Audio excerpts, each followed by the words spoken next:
பேரணம்பட்டி நகர மக்களின் 40 வருட பிரச்சனை. இந்த பேருந்து நிலையத்தை விரிவாக்கம் செய்ய வேண்டும். பல போராட்டங்கள் ஆர்ப்பாட்டம் நடத்தினார்கள்.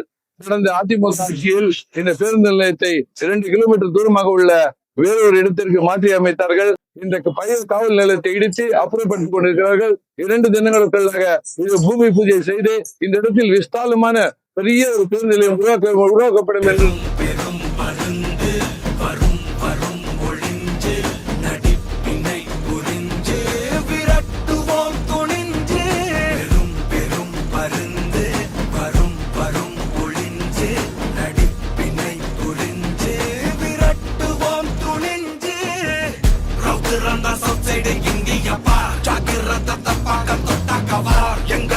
கருப்பு எங்க கதை அகர முதல தொட்டு தாடி கிளம்ப பிளட்